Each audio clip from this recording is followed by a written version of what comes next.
Praise the Lord. கர்த்தர் நல்லவர், கர்த்தர் நல்லவர், கர்த்தர் நல்லவர். தேவனுடைய வார்த்தைக்கு ஆதாரமாய் பரிசுத்த வேதாகமத்திலிருந்து ஒரு வசனத்தை வாசிக்கிறேன். ஜெபத்தோடு கவனிங்கள். எரேமியாவின் புஸ்தகம், எரேமியாவின் புஸ்தகம் 31ஆம் அதிகாரம் 18வது வசனம். எரேமியா 31:18. நீர் என்னை தண்டித்தீர், நான் பணியாத மாடு போல் அடிக்கப்பட்டேன். என்னை திருப்பும், அப்பொழுது திருப்பப்படுவேன். நீரே என் தேவனாகிய கர்த்தர், நீரே என் தேவனாகிய கர்த்தர். இந்த எரேமியா 31:18 வாசிக்கும் போது ஏட்டிக்கு போட்டி என்று சொல்லக்கூடிய சற்றேனும் பொருத்தமில்லாத சில காரியத்தை நாம் இங்கு பார்க்கிறோம். அது என்ன ஏட்டிக்கு போட்டி அல்லது சரியான பொருத்தமில்லாத காரியம்னா, இங்க அந்த தேவ மனுஷன் சொல்லுகிறார், ஒன்று நீர் என்னை தண்டித்தீர், இரண்டாவது நான் அடிக்கப்பட்டேன், மூன்றாவது என்னை திருப்ப வேண்டும், நாலாவது நான் திருப்பப்படுவேன். இப்போ அடிக்கிற ஆண்டவர், அடுத்து தண்டிக்கிற ஆண்டவர், அப்புறம் இந்த பக்கம் இருக்கிறவனை அந்த பக்கம் திருப்புகிறவர், அப்புறம் ஒரு வழி அவனை திருப்பி விடுகிறவர். இவ்வளவு காரியத்தை செய்யற ஆண்டவரை பார்த்து அந்த மனுஷன் சொல்ற வார்த்தையை பாருங்க, நீரே என் தேவனாகிய கர்த்தர். கொஞ்சம் யோசித்து பாருங்க, நம்ம வாழ்க்கையில ஆண்டவர் நம்ம அடிச்சாக்கா அவர் நல்ல ஆண்டவர், என்னை நல்லா அடிச்சாரு சொல்லுவோமா? அவர் நம்மை தண்டித்தாக்கா ஐயோ எவ்வளவு குவாலிட்டியா நல்லா தண்டிக்கிறாருன்னு சொல்லுவோமா? அதே அடிக்கிற தண்டிக்கிற ஆண்டவர்கிட்ட போய் நீர்தான் என்னை திருப்ப வேண்டும் என்று நம்ம ஒப்பு கொடுப்போமா? மாட்டவே மாட்டோம். அதனாலதான் சொன்னேன், நேர்மாறான ஏட்டிக்கு போட்டியான நாம இருந்தால் முறுமுறுத்திருப்போம், அல்லது இந்த ரட்சிப்பும் வேண்டாம், மனம் திரும்புதல் வேண்டாம் என்று போயிருப்போம். ஆனால் அந்த தேவ மனுஷன் சொல்லுகிறார், நீர் என்னை அடித்தீர், நீர் என்னை தண்டித்தீர், நீர் என்னை திருப்ப வேண்டும். இதெல்லாம் சொல்லிட்டு ரொம்ப தாழ்மையோடு சொல்லுகிறார், ஓ தேவனே, நீரே என் தேவனாகிய கர்த்தர், நீரே என் தேவனாகிய கர்த்தர். அப்படியானால் என் தேவனாகிய கர்த்தர் என்று சொல்லி இந்த அருமையான பக்தன் ரொம்ப உறுதிப்பட சொல்லுகிறார், நீரே என் தேவனாகிய கர்த்தர். நான் அடிக்கடி பிரசங்கத்துல சொல்லுவது உண்டு, நம்முடைய ஆவிக்குரிய ஜீவியம், நம்முடைய விசுவாச ஜீவியம் என்பது சாரம் ஏற்றப்பட்டதா இருக்க வேண்டும். எப்படிப்பட்ட சாரம்? நமக்கு நன்மை நடந்தால் மாத்திரம் அல்ல, நமக்கு தீமை வந்தாலும் கூட நாம் கர்த்தரை பின்பற்றுகிறவர்களாய் இருக்க வேண்டும். அதுதான் உண்மையான கிறிஸ்தவ வாழ்க்கை என்று சொல்லி இருக்கிறேன். அதே போலதான் இங்கு இந்த மனுஷனுக்கு என்னென்னமோ வந்தாலும் அந்த மனிதன் அழகாய் சொல்லுகிறார், நீரே என் தேவனாகிய கர்த்தர். அப்போ அது எந்த அளவுக்கு அந்த மனுஷன் அந்த ஆண்டவரை நேசித்திருக்கிறார் பாருங்க. அந்த ஆண்டவர் மீது எந்த அளவுக்கு சோத்திரம் மதிப்பும் மரியாதை வைத்திருக்கிறார் பாருங்க. சரி, கடந்து போகட்டும். இந்த நீரே என் தேவனாகிய கர்த்தர், இந்த நீரே என் தேவனாகிய கர்த்தர் என்றால் என்ன அர்த்தம்? அது எதை குறிக்கிறதா இருக்கிறது? வேதத்திலிருந்து ஒரு வசனத்தை காண்பிக்கிறேன். சங்கீதங்களின் புஸ்தகம் 18ஆம் சங்கீதம் 28வது வசனம். சங்கீதம் 18:28 வாசிக்கிறேன். ஜெபத்தோடு கவனிங்கள். தேவரீர் என் விளக்கை ஏற்றுவீர், என் தேவனாகிய கர்த்தர் என் இருளை வெளிச்சமாக்குவார். அல்லேலூயா. ஆம், எரேமியா 31:18 வாசிக்கிறோம், என் தேவனாகிய கர்த்தர் என்று. அந்த என் தேவனாகிய கர்த்தர் என்றால் என்ன அர்த்தம் தெரியுமா? இருளை வெளிச்சமாக்குகிறவர். ஆமென். எனக்கன்பான தேவ பிள்ளைகளே, ஓ சோத்திரம், என் தேவனாகிய கர்த்தர் இந்த காலை வேளையிலே உங்க ஜீவியத்திலே எப்படிப்பட்டவராய் வருகிறார் என்று சொன்னால், ஓ நல்ல வெளிச்சத்தை கொடுக்கிற தேவனாக, இருளை வெளிச்சமாக்குகிற அந்த தேவனாக உங்களுக்கு கடந்து வருகிறார். கர்த்தருடைய நாமத்துக்கு மகிமையும் கிருபையும் தயவும் உண்டாவதாக.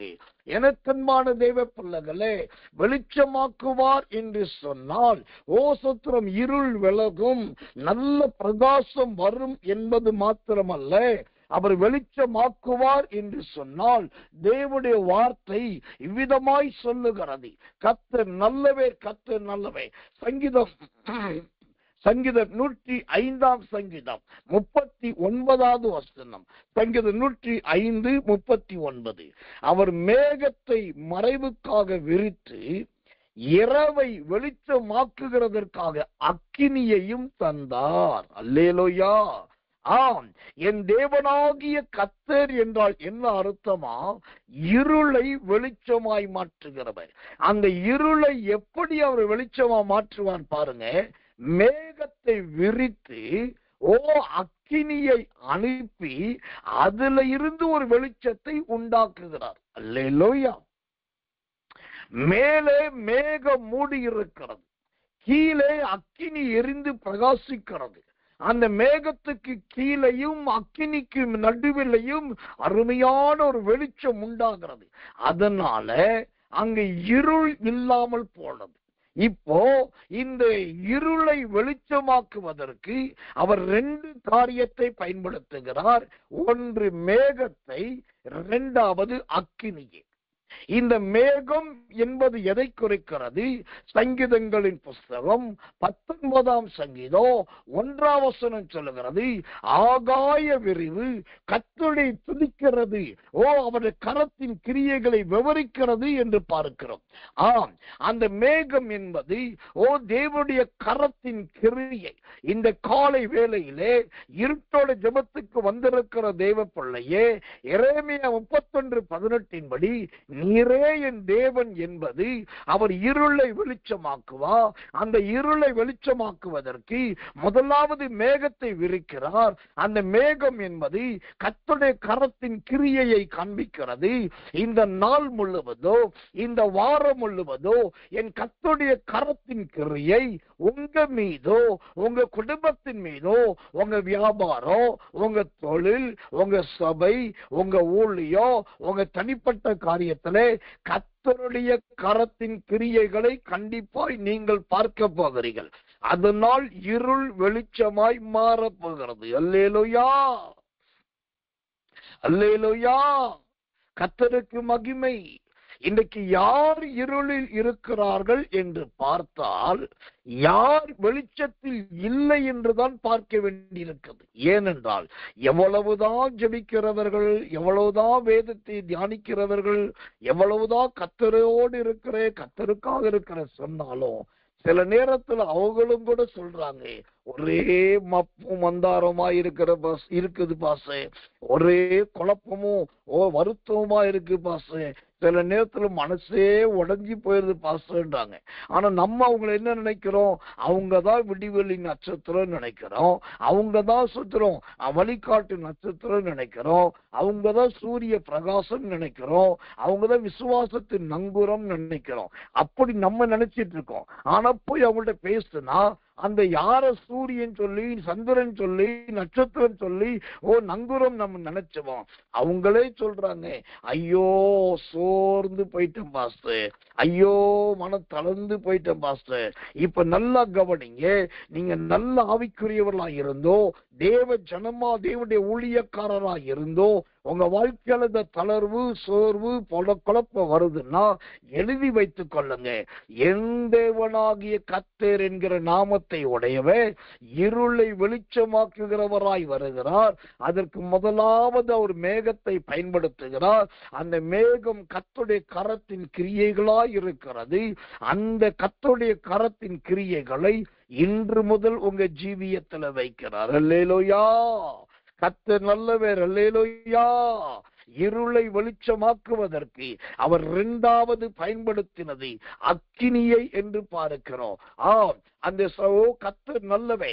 சங்கீதங்களின் புஸ்தகம் 105 சங்கீதம் 39 சொல்லுது, இரண்டாவதாக அவர் அக்கினியையும் சோத்திரம் பயன்படுத்துகிறார். இந்த அக்கினி என்பது எதை காண்பிக்கிறது?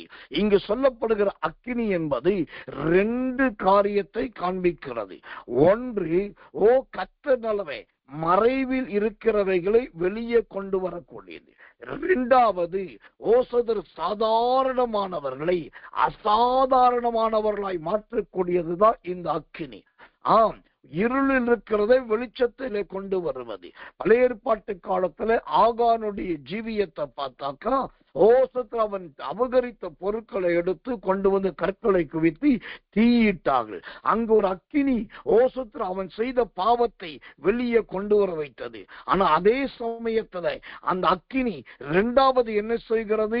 அப்போஸ்தலர் நடபடிகள் 2ஆம் அதிகாரத்திலே 120க்கும் அதிகமானவர்கள் கூடி ஜெபித்த போது அவங்க சாதாரணமானவர்களாய் இருந்தார்கள், சீசர்களாய் இருந்தார்கள், கலிலேயர்களாய் இருந்தார்கள், இயேசுவை பின்பற்றுகிற ஸ்திரீகளாய் இருந்தார்கள். ஆனா அங்க ஒரு அக்கினி இறங்கினது. அந்த அக்கினி இறங்கின உடனே அவங்க எல்லாமே அசாதாரணமானவர்களாய் மாறினார்கள். இதுதான் தேவனுடைய வல்லமை. நீரே என் தேவனாகிய கர்த்தர் என்று சொன்னா அவர் இருளை வெளிச்சமாக்குகிறவர். இருளை வெளிச்சமாக்குவதற்கு இரண்டாவது அக்கினியை பயன்படுத்தி சாதாரணமான உங்களை அசாதாரணமா மாற்றி ஒரு வீரம் உள்ளவர்களாய், தைரியம் உள்ளவர்களாய், கர்த்தருடைய யுத்தத்தின் பாத்திரங்களாய் உங்களை பயன்படுத்த போகிறார் என்று அர்த்தம். உங்களுக்குள் கொடுக்கப்பட்ட அபிஷேகத்தை மீண்டும் ஆண்டவர் அக்கினி அபிஷேகமாய் அனல் மூட்ட போகிறார் என்று அர்த்தம். கர்த்தர் நல்லவர், கர்த்தர் நல்லவர், கர்த்தர் நல்லவர். எனக்கன்பான தேவ பிள்ளைகளே, அந்த அந்த எரேமியா 31:18 சொல்லுது, நீரே என் தேவனாகிய கர்த்தர். இந்த நீரே என் தேவனாகிய கர்த்தர் என்று சொன்னா இரண்டாவதாக அது எதை குறிக்கிறதா இருக்கிறது? ஒரு அழகான காரியத்தை, வசனத்தை உங்களுக்கு காண்பிக்கிறேன். உபாகமத்தின் புஸ்தகம் 4ஆம் அதிகாரம் 5வது வசனம். உபாகமம் 4:5 வாசிக்கிறேன். ஜெபத்தோடு கவனியுங்கள். கர்த்தர் நல்லவர். நீங்கள் சுதந்தரித்துக் கொள்ளும்படி பிரவேசிக்கும் தேசத்தில் நீங்கள் கை கொள்ளும் பொருட்டு என் தேவனாகிய கர்த்தர் எனக்கு கற்பித்தபடியே உங்களுக்கு கட்டளைகளையும் நியாயங்களையும் போதித்தேன். ஆமென். என் தேவனாகிய கர்த்தர் என்று சொன்னால் அது இரண்டாவது எதை குறிக்கிறது? இங்கு மோசே சொல்லுகிறார், என் தேவனாகிய கர்த்தர் எனக்கு கற்பித்தபடியே. அப்படின்னா என்ன அர்த்தம்? எனக்கன்பான விசுவாச தெய்வ பிள்ளைகளே, ஆண்டவர் உங்களுக்கு தேவனாகிய கர்த்தராய் இருந்து அவரே உங்களுக்கு ஆலோசனை கொடுத்து நடத்த போகிறார்.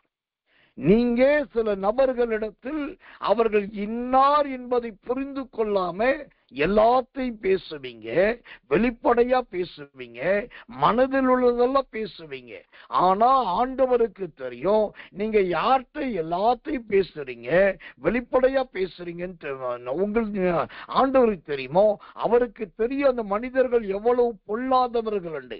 அப்ப ஆண்டவர் என்ன செய்வார்? இந்த உபாகமம் 4:5 அந்த என் தேவனாகிய கர்த்தராய் உங்களோடு இருப்பார் என்று சொன்னா உடனே உங்களுக்கு கற்பிப்பார். சுத்திரம், அது அசுத்தம் நிறைந்த ஸ்திரீ, அருவருப்பு நிறைந்த மனுஷன், அவர்கள் பாளையத்துக்கு புறம்பானவர்கள், நீ உன் இருதயத்தின் காரியத்தை அங்கு சொல்லாதே என்று ஆண்டவர் கற்பிப்பார். கர்த்தருக்கு மகிமை உண்டாவதாக. இரண்டாவதாக அவர் கற்பிக்கிறது எப்படிப்பட்ட கற்பிப்பா இருக்கும்? வழி இதுவே, இது நடவுங்கள் என்று சொல்லி பாதையிலே நின்று கொண்டு நாம் வலது பக்கம் போவதற்கு பதிலாக இடது பக்கம் போனால் ஆண்டவர் கற்பித்து பாடத்தை சொல்லிக் கொடுத்து சரியா வலது பக்கம் போக வைப்பார். நாம் சொல்கிற கர்த்தர் நல்லவே, எங்க செல்ல வேண்டுமோ அங்கு செல்லலாமா வேண்டாமா என்பதை கர்த்தரே சொல்லிக் கொடுப்பார். அப்ப இரண்டாவது காரியம் என்ன? என் தேவனாகிய கர்த்தர் என்று சொன்னா அவர் எனக்கு கற்பிக்கிற தேவன். ஆண்டவர் யாருக்கு பாடத்தை கற்பித்துக் கொடுத்தார்? ஆண்டவரிடத்தில் கற்பிக்கப்பட்டவர்கள் யாருனாக்கா அப்போஸ்தலனாகிய பவுல் தான் தேவனால் கற்பிக்கப்பட்ட மனுஷன் என்று நான் தெளிவாய் கிருபையை முன்னிட்டு சொல்றேன். அப்போஸ்தலர் நடபடிகள் புத்தகம் 9ஆம் அதிகாரத்தை நீ படிச்சு பார்த்தீங்கன்னா அங்கே தமஸ்குவுக்கு போகிற வழியிலே கர்த்தர் சவுலை சந்தித்துட்டு சவுலே சவுலே என்று பேர் சொல்லி கூப்பிட்டு அவனுக்கு கற்பிக்க ஆரம்பித்தார். ஏன் என்னை துன்பப்படுத்துகிறாய் என்று கேள்வி கேட்டு கேள்விக்கு பதில் சொல்லி கற்பிக்க ஆரம்பித்தார். அடுத்தது நீ எழுந்து இந்த நேர் தெருவுக்கு போ, அங்க ஒரு வீடு இருக்கும், அங்க போய் இரு என்று சொல்லி அந்த வீட்டுக்கு போக வேண்டிய வழியை ஆண்டவர் கற்பித்துக் கொடுத்தார். அப்புறம் அந்த வீட்டுக்குள்ள போயிட்டு நீ ஒண்ணுமே பண்ண வேண்டாம், நீ சும்மா இரு, நான் என் தாசனை அனுப்புவேன் என்று சொல்லி வரக்கூடிய தீர்க்கதரிசியை குறித்து கர்த்தர் கற்பித்துக் கொடுத்தார். அப்புறம் கண்கள் செதில் விழுந்து கண்கள் திறக்கப்பட்டு அதனால் பார்க்கிற பார்வையினால் கற்பிக்கிற சகோதர தேவன் கற்பித்துக் கொடுத்தார். இப்படி ஆண்டவர் சுத்திரம் என் தேவனாகிய கர்த்தர் என்று நமக்கு வெளிப்படும் போது அவர் நமக்கு வேண்டிய ஆலோசனையை சொல்லுவார், நல்ல புத்திமதியை சொல்லுவார், வழி நடக்க வேண்டிய வழியை சொல்லுவார், எங்க போய் உட்காரணும் சொல்லுவார், எவ்வளவு நாட்கள் பொறுத்திருக்க வேண்டும் என்று சொல்லுவார். அவர் அழகாய் கற்பிக்கிற தேவன். கர்த்தர் நல்லவே. ஒரு காலத்திலே பெந்தேகோஸ்து விசுவாசிகள் இப்படிதான் இருந்தார்கள். எந்த காரியத்தை பண்ண போனாலும் ஒரு ஜெபம் பண்ணுவாங்க. ஆண்டவரே எனக்கு ஒரு அடையாளத்தை தாரும், ஆண்டவரே எனக்கு ஒரு வசனத்தை தாரும், ஆண்டவரே ஏதாவது ஒரு காரியத்தை கொண்டு என்னிடத்தில் பேசும் என்று ஆண்டவரிடத்தில் அடையாளத்தை கேட்பார்கள், அல்லது சுதந்திர வார்த்தையை கேட்பார்கள், அல்லது தேவ மனுஷனிடத்திலிருந்து தீர்க்கதரிசனம் எதிர்பார்ப்பார்கள். அதுக்கு பின்னாடிதான் அவங்க செய்ய வேண்டிய காரியங்களை செய்யவே துவங்குவார்கள். இது ஒரு காலத்திலே சபைகளில் விசுவாச தெய்வப்படைய ஜீவியத்தில் இருந்தது. ஆனா இன்னைக்கு ஆண்டவரிடத்தில் போய் கற்றுக்கொள்ளக்கூடிய அளவுக்கு நம்ம ஆட்கள் கிடையாது.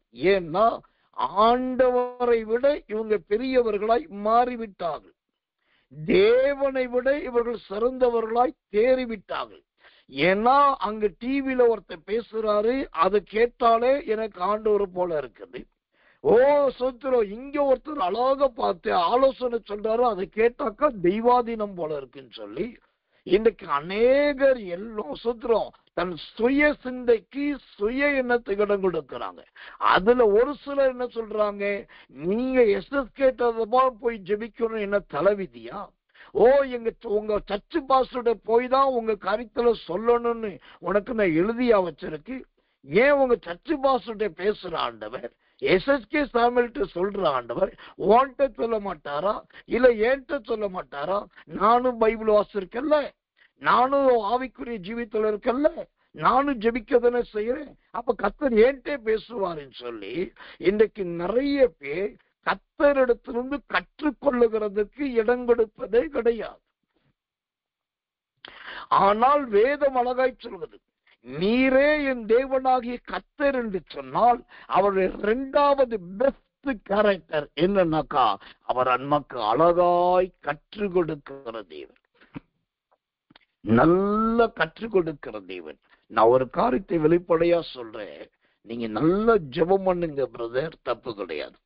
நிறைய பொருத்தனை பண்ணுங்க சிஸ்டர், தப்பு கிடையாது. நான் ஊழியமெல்லாம் செய்ய போறேன்னு சொல்லலாம், அது தவறே கிடையாது, இன்னும் நல்லா செய்யுங்க. ஆனா அது எல்லாவற்றையும் விட முக்கியமா ஒண்ணு சொல்றேன், நீங்க ஊழியமே செய்தாலும் நன்மையே செய்தாலும் என்ன செய்தாலும் சரி, ஆண்டவரிடத்தில் ஒரு முறை ஆலோசனை கேட்டுட்டு செய்யுங்க.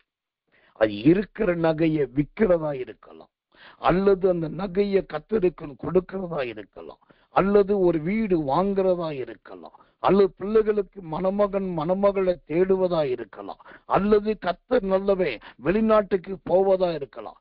எதுவா இருந்தாலும் சரி, நீங்க தேவனிடத்தில் கற்றுக்கொள்ள பழகுங்கள். மனுஷனிடத்திலும் மனித உருவத்தில் இருக்கிற ஊழியர்களிடத்திலும் போவது தவறு கிடையாது. ஆனா அதே சமயத்துல ஆண்டவர்கிட்ட கேட்கும் போது ஆண்டவர் சொல்லி தருவார். தேவ மனிதர்கள் மூலமாவே சொல்லி தருவார். அவசரப்பட்டு இது எனக்கு தெரியும், அனுபவம் இருக்குன்னு எதையுமே பண்ணிடாதீங்க. உங்க அனுபவம் எல்லாம் தேவனுடைய சமூகத்துல எடுபடாது. அதெல்லாம் ஒரு காலம் பிரயோஜனப்படாது.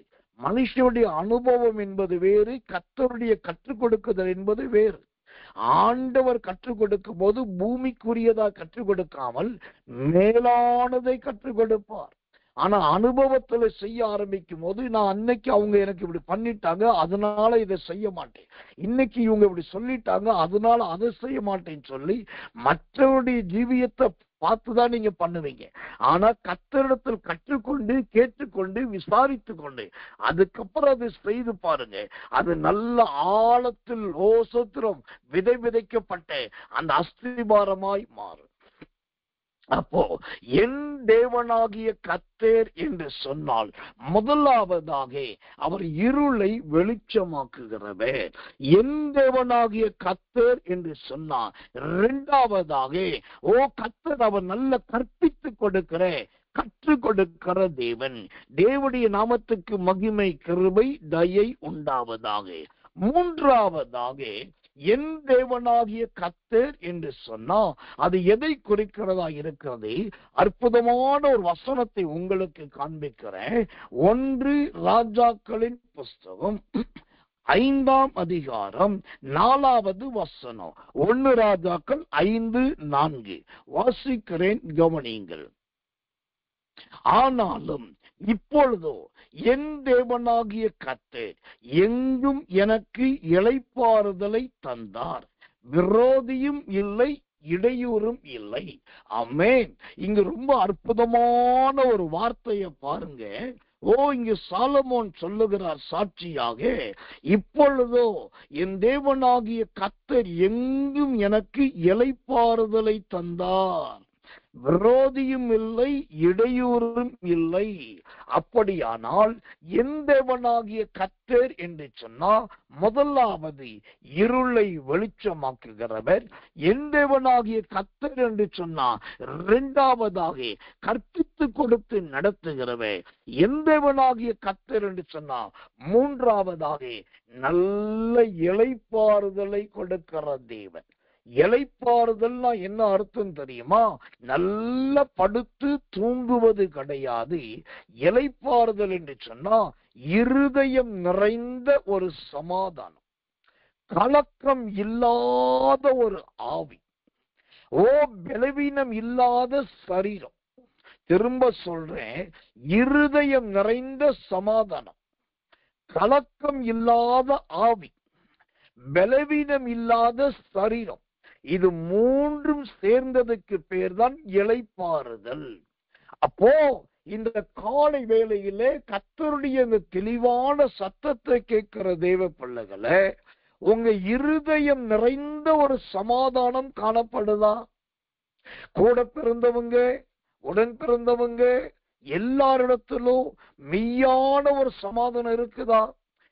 ஏதோ கூட பிறந்து தொலைச்சாச்சு, அதனால நான் அக்கான்னு சொல்றேன். ஏதோ சோத்திரம் இவங்க தம்பியா வந்துட்டேன், அதனால சோத்திரம் அவளை தம்பின்னு சொல்றேன். ஏதோ தெரியாம இங்க வந்து இந்த சபையில சேர்ந்ததுனால இவங்களை ஃப்ரெண்ட் ஆயாச்சு, அதனால நான் ஒண்ணு செய்ய முடியல. இல்லாட்டி இதெல்லாம் எனக்கு யாரு? இவங்கெல்லாம் எப்படிப்பட்டவங்க? எனக்கு இவங்க தேவையே இல்லை. இப்படிப்பட்ட ஒரு விரோதமோ கசப்போ ஒரு மாறுபாடோ காணப்படுமானால் அது இளைப்பாறுதல் கிடையாது. இளைப்பாறுதல் என்று சொன்னாலே இருதயம் நிறைந்த சமாதானம். அந்த இருதயம் நிறைந்த ஒரு சமாதானம் இருந்துச்சுன்னா வழக்கும் இருக்காது, வாதும் இருக்காது. யாரிடத்திலும் மகிழ்ச்சியாயிருக்கும், யாரிடத்திலும் சந்தோஷமாயிருக்கும். இதுதான் இந்த இருதயம் நிறைந்த சமாதானம். இந்த காலை வேளையிலே தேவனாகிய கர்த்தர் தெளிவாய் சொல்லுகிறார், நீரே என் தேவனாகிய கர்த்தர் என்று சொன்னா அவர் இளைப்பாறுதலை கொடுக்கிறவர். அந்த இளைப்பாறுதல் என்றால் இருதயம் நிறைந்த ஒரு சமாதானம். நீங்க தூங்குனீங்கன்னா அந்த தூக்கம் நல்ல ஒரு நிம்மதியான தூக்கமா இருக்கணும். கொஞ்ச நேரம் தூங்கி ஏஞ்சாலும் உடம்புல இருக்கிற களைப்பெல்லாம் போயிடணும், மனசுல இருக்கிற குழப்பமெல்லாம் போயிடணும். இந்த உலகத்தையே மெய் மறந்ததை போல நல்லா தூங்குவதற்கு பெயர் அது இருதயம் நிறைந்த சமாதானத்தை குறிக்கிறது. இரண்டாவதாக கலக்கம் இல்லாத ஆவி. எந்த நேரத்திலும் இது நடந்துருமோ, அது நடந்துருமோ, ஐயோ கடன் ஆயிருமோ, ஐயோ வட்டி ஆயிருமோ, அல்லது எடுத்தது தோத்து போயிருவோமோ, அல்லது அவமானம் ஆயிருமோ, இப்படி எப்ப பார்த்தாலும் தேவச்சனமை கேள்விக்குரிய வச்சுக்கிட்டே இருக்காதீங்க. டபுள் மைண்ட்ல இருக்கவே இருக்காதீங்க. நீங்க ஜோசியக்காரர் கிடையாது, ஆண்டவர் பச்சைக்கிளியும் கிடையாது. நீங்க ஜோசியம் கேட்க அவர் சொல்ல, உங்களுக்கு ஒரு விசுவாசம் வேண்டும். என் தேவன் என்னை நடத்துவார். அதுதான் கலக்கம் இல்லாத ஆவி. உங்க ஆவியிலே எப்போதும் தெளிவு இருக்கணும். உங்க ஆவி எப்போதும் உற்சாகம் உள்ளதா இருக்கணும். உங்க ஆவி தேவனை நோக்கி வேண்டுதல் செய்கிறதா இருக்கணும். உங்க ஆவி எப்போதும் களி கூறுகிறதா இருக்கணும். அதை விட்டுட்டு இது ஆயிட்டா என்ன செய்யறது, எனக்கு ஏதோ ஒண்ணு மனசுல படுது, ஏதோ ஒண்ணு ஆவில படுது, அதனால தான் நான் குழம்பி போயிருக்கிறேன், எனக்கு ஒரு முடிவே எடுக்க முடியலன்னாக்கா உங்க கூட தேவனாகிய கர்த்தர் இல்லவே இல்லைன்னு அர்த்தம். அந்த தேவனாகிய கர்த்தர் உங்க கூட இருக்கிறார்னா குழப்பம் இல்லாத ஒரு ஆவி. இந்த குழப்பம் இல்லாத ஆவினா எது தெரியுமா? அதுக்கு என்ன அடையாளம் தெரியுமா? உங்க கூட யாராவது பேசுனாக்கா அவங்க பேசுற பேச்ச நீங்க கேட்கும் போதே உங்களை அறியாமல் முகத்திலே ஒரு சிரிப்பு உண்டாகும். அவங்க பேசிட்டு இருக்கும் போதே உங்க இருதயத்துல ஒரு களிப்பு உண்டாகும். அப்படி மெய்மறந்து துதிப்பீங்க, மெய்மறந்து பேசுவீங்க, அவங்க சொல்றத அப்படியே மெய்மறந்து கேட்டுக்குவீங்க. எந்த விதமான இடையூறும் அங்கு இருக்காது. அதுதான் கலக்கம் இல்லாத ஒரு ஆவி. எனக்கன்பானவர்களே, இந்த கலக்கம் இல்லாத ஆவி பெற்றவர்கள் இன்றைக்கு கழுதை தேஞ்சி கட்டெரும்பு ஆன கதையா கொஞ்சம் கொஞ்சமா இழந்து போனார்கள். ஆனால் இங்கு தேவனாகிய கர்த்தர் சொல்லுகிறார், நான் உனக்கு ஒரு இளைப்பாறுதலை கொடுக்கிறேன். அது கலக்கம் இல்லாத ஆவியை உடைய அருமையான ஒரு இளைப்பாறுதல். அல்லேலூயா. கர்த்தர் நல்லவே. இப்போ கலக்கமில்லாத ஆவி யாரிடத்தில் காணப்பட்டது என்பதற்கு இயேசுவைதான் காண்பிக்க முடியும். ஒரு நாள் அவருக்கு தெரிஞ்சிருச்சு, நம்ம எருசலேமை நெருங்கிட்டோம் அப்படின்னு. ஆனாலும் அவர் ஆவியிலே கலங்கல. அப்புறம் சீசர்கள்ட்ட சொல்றாரு, இப்போ என்னை பிடிச்சிட்டு போயிருவாங்க தைரியமா சொல்றாரு. ஆனாலும் அவர் கலங்கல. கடைசிய கெத்செமனே தோட்டத்துக்கு சொத்திரம் பேலியாளின் மகன் என்று சொல்லக்கூடிய அந்த சொத்திரம் கேயாசி வந்தான், மன்னிக்கணும், யூதாஸ் காரியத்து வந்தான். அந்த நேரத்தில் கூட இயேசு சொன்னார், நான் தான் என்று சொன்னார். காரணம் கலக்கம் இல்லாத. அடுத்து பேதுரு பட்டயத்தை எடுத்து மல்கூஸ் என்கிற ஓங்கி ஒரே காதார வெட்டிட்டான். காது துண்டா விழுந்துருச்சு. அவ்வளோ பேர் ரத்த சிந்துதல் வந்த போதும் நீங்க அந்த பைபிள் அந்த இடத்துல படிச்சு பாருங்க, அவர் அந்த காதை எடுத்து அவனுக்கு ஒட்டி வைத்து ஒரு கலக்கம் இல்லாதவராகவே இருந்தார். இதுதான் ஒரு விசுவாச வாழ்க்கை. எதிரா நடந்தா எது நடந்தாலும் ஆவி கலங்க கூடாது. அதுக்கு பேர் தான் இளைப்பாறுதல். மூன்றாவது, பலவீனம் இல்லாத சரீரம், நோயற்ற சரீரம். அதுக்கு நோயே இருக்காது, பலவீனமே இருக்காது என்பது கிடையாது. கழுத்து வலி என்பது நிறைய குனிஞ்சு பார்க்கிறவங்களுக்கு வரதான் செய்யும். கால் உளைச்சல் என்பது நடக்கிறவங்களுக்கு வரதான் செய்யும். உடம்பு வேர்க்கிறது என்பது நிறைய கஷ்டப்படுறவங்களுக்கு வரதான் செய்யும். இது எல்லாம் இயற்கையில கொடுக்கப்பட்ட சிருஷ்டிப்பு. அது இருந்தாதான் உடம்பு நல்லா இருக்கும்.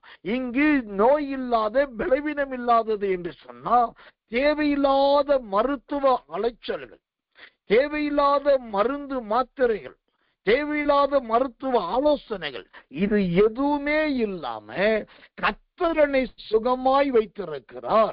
கர்த்தருடைய ஆரோக்கியம் என்னை நிறைத்திருக்கிறது. அவருடைய செட்டைகளின் நிழலினால் நான் ஆரோக்கியம் அடைந்தேன் என்று சொல்லி எப்போதும் கலகலப்பாய் இருப்பது. உட்கார்ந்தா டக்குன்னு எந்திரிக்கிறது, எந்திரிச்ச டப்புன்னு உட்கார்றது, இப்படி சரீரம் நல்லா இயங்கக்கூடியது. அப்படிப்பட்ட ஒரு பலவீனமற்ற நோயற்ற சரீரத்தை உடையதுதான் இளைப்பாறுதல் என்ற அர்த்தம். அப்படியானால் இருதயம் நிறைந்த சமாதானம், கலக்கம் இல்லாத ஆவி, நோயற்ற சரீரம், இந்த மூணும் நிறைஞ்ச அந்த இளைப்பாறுதலை தான் என் தேவனாகிய கர்த்தர் உங்களுக்கு கொடுக்க விரும்புகிறார். அல்லேலூயா! கர்த்தர் நல்லவே. ஆண்டவர்கிட்ட திரும்ப திரும்ப திரும்ப திரும்ப திரும்ப திரும்ப இந்த 3 ஸ்லோகத்தை சொல்லுங்க. 3 ஸ்லோகத்தை சொல்லி சொல்லி கேளுங்க. அந்த 3 ஸ்லோகம் என்ன? இருதயம் நிறைந்த சமாதானம், கலக்கம் இல்லாத ஆவி, நோய் பேய் இல்லாத சரீரம். இது 3ம் எனக்கு தாங்கன்னு கேளுங்க. தேவனாகிய கர்த்தராய் இருக்கிறவர் இந்த 1 ராஜாக்கள் 5:4 இளைப்பாறுதலை தருவேன் என்று சொன்ன ஆண்டவர் நல்ல இளைப்பாறுதலை கொடுப்பார். விரோதியும் இல்லை, இடையூறும் இல்லை என்கிற நல்ல சாட்சியின் மகனாய் மகளாய் நீங்கள் மாறுவீர்கள். கர்த்தர் நல்லவர், கர்த்தர் நல்லவர், கர்த்தர் நல்லவர். கடைசியாக 4வது, அந்த எரேமியா 31:18 நீர் என் தேவனாகிய கர்த்தர் என்று சொன்னால் அது எதை குறிக்கிறதா இருக்கிறது?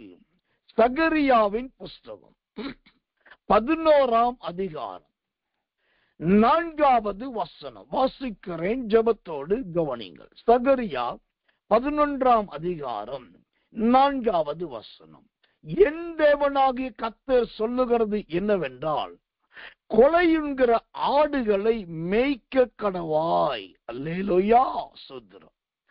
கொலையுண்கிற ஆடுகளை மேய்க்க கடவாய். ஆம், என் தேவனாகிய கர்த்தராய் இருக்கிறவர் முதலாவது நம்முடைய வாழ்க்கையின் இருளை வெளிச்சமாய் மாற்றினார். 2வது அவர் நமக்கு கற்பித்து கற்றுக் கொடுத்து நடத்துகிறார்.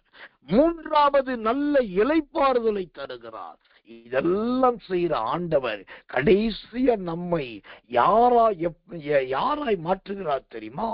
உங்களையும் என்னையும் நல்ல மந்தையை மேய்க்கிற மேய்ப்பனாக, நல்ல மந்தையை மேய்க்கிற மேய்ப்பினியாக ஆண்டவர் மாற்றுகிறார்.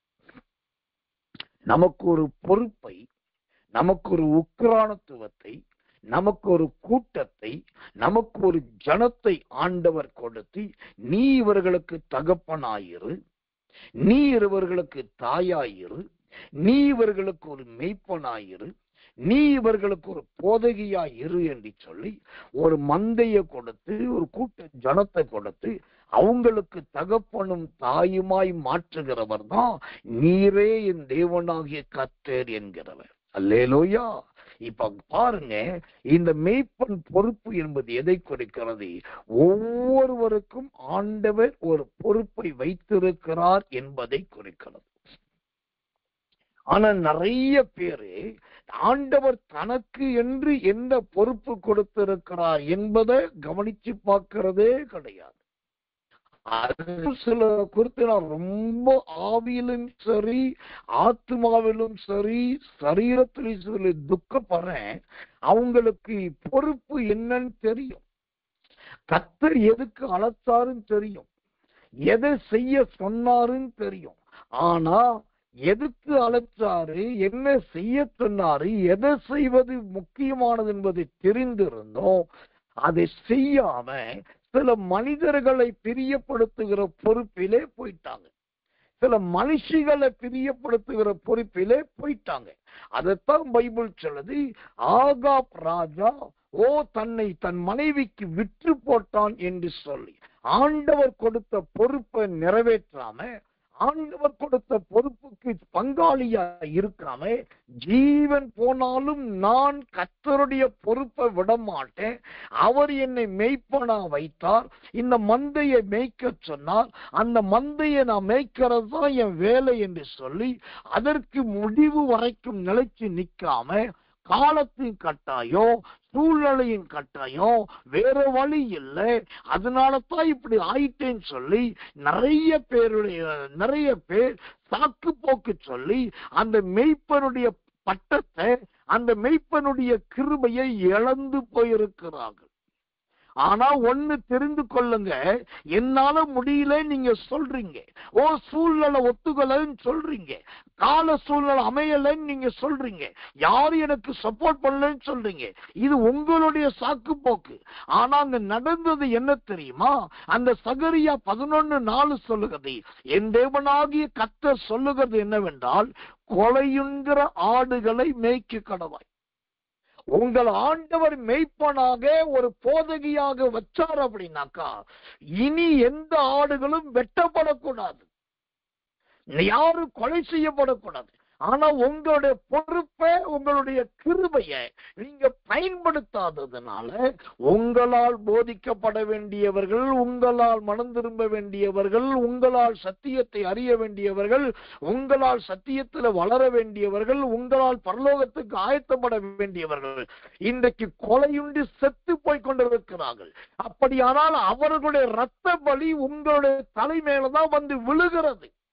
ஒரு மனுஷனுடைய இரத்த பலி அல்ல, ஆயிரக்கணக்கான மனுஷனுடைய இரத்த பலி. இயேசுவின் நாட்களிலே சில கிரேக்கர்கள் இருந்தார்கள் என்று பார்க்கிறோம். ஆனால் பிலாத்து என்கிறவன் அந்த கிரேக்கர்களை மனதார வெறுத்தான். அதனால அவன் அநேக கிரேக்கர்களை கொண்டு ரத்தம் சிந்தினான் பார்க்கிறோம். அதே போலதான் இன்னைக்கு நிறைய பேருக்கு ஆண்டவர் தேவனாகிய கர்த்தராய் இருந்து அவங்க இருளை வெளிச்சமா மாத்தி அவங்களுக்கு நல்ல பாடத்தை, சத்தியத்தை, உபதேசத்தை நல்லா கத்து கொடுத்து, ஓசத்துல அவங்களுக்கு இளைப்பாறுதலோட தேசத்தை கொடுத்து, நீ போய் என் மந்தைய மேய்ப்பா, என் ஆடுகளை நடத்துப்பா, ஒரு கூட்டத்துக்கு தலைவனா இருப்பான்னு சொன்னாக்கா இன்னைக்கு அது இல்லாம போயிட்டு, அதனால அந்த ஆடுகள் சிதறடிக்கப்பட்டு இருக்கிறது, அதனால அந்த ஆடுகள் சொத்துல கொலையுண்டு போயிருக்கிறது. அப்ப அதோட பலி யாருக்குரியது? இன்னைக்கு கர்த்தர் தெளிவாய் பேசுகிறார். உங்களுக்கு 1008 கமிட்மெண்ட் இருக்கலாம், 18,000 டார்ச்சர் இருக்கலாம், வெளியே சொல்லக்கூடாத பலவிதமான நிர்பந்தங்கள் இருக்கலாம், உங்க சரீரமே ஒத்துழைக்காதத கூட இருக்கலாம். எனக்கு உடம்பெல்லாம் போயிருச்சு, மேல நல்லா போயிருச்சு, இனி என்னால ஒண்ணு செய்யறதுக்கு என் உடம்பு ஒத்துழைக்க நீங்க சொல்லலாம். ஆனா நான் சொல்றேன், வேதத்துல கண்ணு தெரியாத சோத்திரம் அனனியா என்கிற அசரியா என்கிற மனுஷன் கண்ணு தெரியாம போகிற வரைக்கும் ஊழியம் செய்தார். சகரியா என்கிற எலிசபெத்துடைய கணவர் முதிர் வயதிலும் கர்த்தருடைய ஊழியத்தை செய்தார். ஆதியாகமம் 22:1 என்று நினைக்கிற வாசித்து பாருங்கள். கர்த்தர் ஆபிரகாமை முதிர் வயதிலும் ஆசீர்வதித்தார் என்று பார்க்கிறோம். அப்போ சாகிற வரைக்கும் நாம் அந்த மேய்க்கிற வேலைக்கு ஒப்பு கொடுத்தா அதுல பயன்படுத்த ஆண்டவரால் முடியும், ஆண்டவரால் ஆகும். ஆனால் நாம் அந்த உக்கிரானத்துவத்தை விடக்கூடாது. நாம் சாக்கு போக்குகள் சொல்லக்கூடாது. இப்ப கூட ஒண்ணு ஆகலங்க. இன்னைக்கும் ஆண்டவர் உங்களுக்குள் உயிரை கொடுத்திருக்காரு. இன்னைக்கும் இந்த சத்திய வசனத்தை கேட்க வைக்கிறார்னா உங்களை உயிர்ப்பிக்க அவரால் முடியும். எங்க செத்த எலும்ப ஒருத்தன் செத்து போயிட்டான். செத்து போன தீர்க்கதரிசியின் எலும்பு பட்ட உடனே செத்து போன இன்னொருத்தன் உயிரோட வர்றான். அப்போ ஒரு தீர்க்கதரிசியின் எலும்ப வச்சு ஆண்டவர் ஒருவனை உயிரோடு எழுப்ப முடியும்னா, உங்களுக்குள் ஒரு வச்ச அபிஷேகம் எவ்வளவு பெரிய அபிஷேகம், உங்களுக்கு கொடுத்த பரிசுத்தாவி எவ்வளவு வல்லமையான பரிசுத்தாவி, அந்த உங்களுக்குள் இருக்கிற பரிசுத்தாவி வச்சே உங்களை உயிர்ப்பிக்க முடியுமே. ஓ கர்த்தர் நல்லவன், அதுவே உங்களை மீண்டும் எழும்பி நிற்க வைக்குமே. கர்த்தருக்கு மகிமை உண்டாவதாக. எனக்கு அன்பான தேவ பிள்ளைகளே, ஐந்தாவதாக, நீரே என் தேவனாகிய கர்த்தர் என்று சொன்னால், ஓ கர்த்தர் நல்லவே, நம்மை ஆடுகளை மேய்க்கிறவர்களாய் ஆண்டவர் நம்மை மாற்றுகிறார். கர்த்தருக்கு மகிமை உள்ள. கடைசியா ஒரு வசனத்தை வாசிச்சு நான் முடிக்கிறேன். இது ஆண்டவரால் கொடுக்கப்படுகிற கிருபையுள்ள வசனம். அந்த சகரியா 11ஆம் அதிகாரம் 5வது வசனம். சகரியா 11:5. அவைகளை உடையவர்கள் அவைகளை கொன்று போட்டு தங்களுக்கு குற்றம் இல்லை என்று எண்ணுகிறார்கள். ஆண்டவர் பேசுற பயங்கரமான வார்த்தையை பாருங்க. அவைகளை உடையவர்கள் அவைகளை கொன்று போட்டு தங்களுக்கு குற்றம் இல்லை என்று எண்ணுகிறார்கள். அவைகளை விற்கிறவர்கள் கர்த்தருக்கு ஸ்தோத்திரம், நாங்கள் ஐஸ்வர்யம் உள்ளவர்கள் ஆனோம் என்கிறார்கள். அவைகளை மேய்க்கிறவர்கள் அவைகள் மேல் இரக்கம் வைக்கிறதில்லை. இன்னைக்கு பல மேய்ப்பர்களுடைய இருதயம் இந்த சகரியா 11:5 இருக்குது. நான் இப்படி ஆனதுக்கு ஏன் குற்றம் காரணம் கிடையாது, நான் குற்றம் செய்யல, ஐயோ நான் விக்கல, ஓ சொத்துறோம், நானாலும் பாருங்க, நான் நல்ல செல்வாக்கள் இருக்கிறேன், நல்ல ஐஸ்வர்யத்துல இருக்கிறேன், நல்ல நிலத்துல இருக்கிறேன், நல்ல காரியத்துல இருக்கிறேன். இதுக்கு இல்ல காரணம் அவைகள் மேல் இரக்கம் வைக்கிறது இல்லை, ஜனங்களை குறித்த இரக்கம் இல்லை, தனக்கு கொடுக்கப்பட்ட ஆடுகளை குறித்த இரக்கம் இல்லை, தன்னை நம்பி ஆண்டவர் கொடுத்த பிள்ளைகளை குறித்து, தனக்கு ஆண்டவர் நம்பி கொடுத்த ஓசத்திர உறவுகளை குறித்து, தனக்கு நம்பி கொடுத்த விசுவாசிகளை குறித்த இரக்கம் இல்லாதது தான். இன்றைக்கு கர்த்தர் தெளிவாய் நம்மோடு பேசுகிறார். கொடுக்கப்பட்ட அந்த பொறுப்பை நிறைவேற்றி இருக்கிறோமா என்று பாருங்கள். இல்லாவிட்டா ஒரு தேவ மனுஷனா, வேதத்தை போதிக்கிறவனா நான் சொல்றேன், நீங்க நாளைக்கு சாக போறீங்க அப்படின்னா இன்னைக்கு உயிர்ப்பிக்க கூட அவரால் உங்களுக்கு முடியும். நாளைக்கு நீங்க சாக போகக்கூடிய நாள் குறிக்கப்பட்டுச்சு, இன்னும் ஒரு நாள் தான் இருக்குன்னா அந்த கடைசி நாளில் கூட ஆண்டவர் உங்களை உயிர்ப்பிக்க முடியும். ஆனா இந்த சகரியா 11:5 சொல்லப்பட்டபடி இரக்கம் இல்லாதவர்களா இருக்காதீங்க. எல்லாத்தையும் வித்துட்டு நான் ஐஸ்வர்யவான் ஆகிட்டேன்னு சொல்லாதீங்க. ஓ கர்த்தர் நல்லவே, நான் சொல்கிறோம், அவைகளை உடையவர்கள் அவைகளை கொன்று போட்டு என்ற வார்த்தையின் முடிவு மற்றவர்கள் சாவதற்கு காரணமாய் இருக்காதீர்கள். என்னிடத்தில் குற்றமே இல்லை என்று சொல்லாதீர்கள். இதுதான் இரட்சண்யத்தின் நாள், இதுதான் கிருபையின் நாள். இன்றைக்கு ஆண்டவர்கிட்ட கேளுங்க, ஆண்டவரே எரேமியா 31:18 படி நீரே என் தேவனாகிய கர்த்தர், எனக்கு கொடுத்த பொறுப்பை நான் அள்ள தட்டினது உண்மை ஆண்டவரே, இன்றைக்கு உட பாதத்தில் விழுகிறேன். எனக்கு நான் வேற எந்த ஊழியக்காரரும் என்னை தூக்கிவிட முடியாது. என்னோட காயம் கொடிய காயம், எந்த ஊழியக்காரையும் என்னை தூக்கி நிறுத்த முடியாது. என்னுடைய வேதனை மகா வேதனை, எந்த மனுஷனும் என்னை மீண்டும் ஊழியம் செய்ய வைக்க முடியாது. ஏன்னா எனக்கு என்ன அழைப்பு என்பது அவர்களுக்கு தெரியாது. ஆனா எல்லாமே உமக்கு தெரியும் ஆண்டவரே.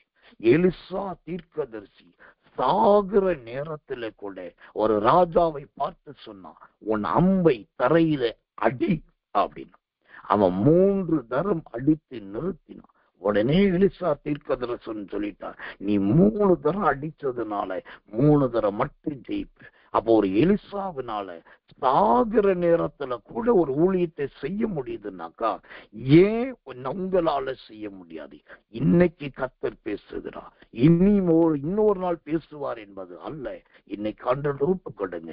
எனக்கு கொடுத்த பொறுப்பை ஆண்டவர், அது சுவிசேஷ ஊழியமா இருக்கட்டும், மெய்ப்பன் ஊழியமா இருக்கட்டும், தீர்க்கதரிசன ஊழியமா இருக்கட்டும், போதிக்கிற ஊழியமா இருக்கட்டும், அப்போஸ்தல ஊழியமா இருக்கட்டும், எதுவா இருந்தாலும் சரி, அந்த பொறுப்பை நான் மீண்டும் செய்கிறேன் ஆண்டவரே. என்ன தேடி ஆடுகள் வரட்டும். ஆடுகளை தேடி போகக்கூடிய வயது எனக்கு இல்லை. ஆனா ஆடுகள் என்னை தேடி வரட்டும். நீ கொண்டு வருவீர் என்றால் நான் அந்த ஆடுகளை மேய்க்க ஆயத்தம்.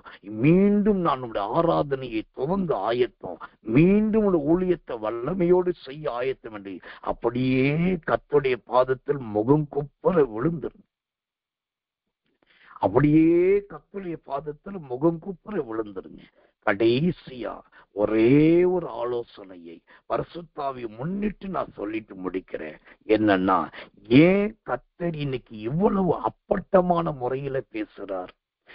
ஏன் இவ்வளவு பயங்கரமான காரியத்தை சொல்லி நீ எல்லாத்தையும் கொண்டு போட்டுட்ட, குற்றமே இல்லைன்னு சொல்ற, நான் ஐஸ்வர்யவான் ஆயிட்டேன்னு சொல்ற, நீ இறக்கமே இல்லாத இருக்கிற ஏன் கர்த்தர் சொல்றாரு? இதெல்லாம் வெளிப்படையா பேசுறாருன்னா ஒன்னு தெரிந்து கொள்ளுங்க, உங்களுக்கு கொடுக்கப்பட்டிருக்கிற ராஜ்யத்தின் பங்கை நீங்க இழந்து போவதை ஆண்டவர் விரும்பல. உங்களுக்கு ஒரு பங்கு ஆயத்தப்படுத்தப்பட்டு நல்ல இடத்துல உங்களுக்கு ஒரு பங்கு கிடைச்சிருக்கு. அந்த பங்கை நீங்க பரலோகத்துல அடையணும்னா இங்க கொடுக்கப்பட்ட பொறுப்புக்கு நீங்க பங்காளியா மாறிதான் ஆகணும். அது நீங்க ஏற்றுக்கொண்டுதான் ஆகணும். ஆனாலும் நீங்க அந்த பரலோகத்தின் பங்கை இழந்துடக்கூடாது என்பதற்காகத்தான் இன்னைக்கு கர்த்தர் கடிந்து கொள்ளுகிறார். இன்னைக்கு கர்த்தர் கண்டனம் பண்ணுகிறார். இன்னைக்கு கர்த்தர் போதிக்கிறார், எச்சரிக்கிறார். தயவு செய்து ஆண்டவரே என்னை மீண்டும் அந்த பொறுப்பில என்னை நிறுத்தும் என்று சொல்லுங்க. ஆண்டவர் உங்களை பொறுப்பிலே நிறுத்துவார். நீங்க எல்லாருக்கும் தகப்பனும் தாயுமாய் மாறுவீர்கள். ஆண்டவர் உங்களை கொண்டு கொலையுண்ண போகிறவர்களை மீட்கும் ஊழியத்துல எடுத்து பயன்படுத்துவார். கண்களை மூடி ஒப்பு கொடுத்து எல்லாரும் கர்த்தரை சதுரம் பண்ணுவோம். இயேசுவின் நாமத்தினாலே நாம் ஜெபிப்போம். அன்புள்ள நல்ல பரம பிதாவே, நல்ல அருமையான இந்த காலை வேலைக்காக நன்றியோடு உம்மை துதிக்கிறோம், ஸ்தோத்திரிக்கிறோம். தெய்வமே, நல்ல அருமையான இந்த காலை நேரத்தில் கர்த்தர் எங்களோடு ஆரம்பம் முதல் இதுவரைக்கும் மகிமையாய் இடைப்பட்டதற்காக ஸ்தோத்திரம். நல்ல வசன ஸ்தோத்திர ஆராதனைக்காக ஸ்தோத்திரம். நல்ல ஆண்டவரே ஊழியத்தின் காரியங்களுக்காக ஜெபிக்கப்பட்ட ஜெபங்களுக்காக ஸ்தோத்திரம். நடந்ததும் நடக்க போகிறதுமான நல்ல அறிவிப்புகளுக்காக ஸ்தோத்திரம். எல்லாவற்றை விட எரேமியா 31:18 வசனத்தின்படி நீரே என் தேவனாகிய கர்த்தர் என்று சொன்னால் என்ன அர்த்தம் என்பதை 4 காரியத்தை கொண்டு அழகாய் விளக்கின் கடைசி எங்களை கடிந்து கொண்டு ஆண்டவரே எங்களுக்கு புத்தி சொன்ன. ஆம் ஆண்டவரே, கொலையின்கிற ஆடுகளை மேய்ப்பது தான் எங்களுக்கு நீ கொடுத்த பிரதான பொறுப்பு ஐயா. நாங்கள் அந்த சகரியா 11:5 வசனத்தின்படி இருக்காதபடி நீர் எங்களை காத்துக் கொள்ளுவீராக. இந்த செய்தி ஆண்டவரே, இந்த வார்த்தை ஜனங்களை ஊன்ற கட்டட்டும், உருவாக்கி நிறுத்தட்டும். மீண்டும் இவர்கள் அவரவர்கள் பொறுப்பிலே அவரவர்கள் ஸ்தலத்திலே நிற்க பலம் தாரும். ராஜ்யத்தின் நல்ல பங்கை இழந்து போகாதபடி அதை பெற்றுக்கொள்ள உதவி செய்யும். தாழ்த்தி ஒப்பு வைக்கிறோம். இயேசுவின் ரத்தம் செய்யும். இயேசுவின் நாமத்தில் ஜெபிக்கிறோம். ஜெபம் கேளு ஜீவனுள்ள நல்ல பிதாவே. ஆமென், ஆமென், ஆமென்.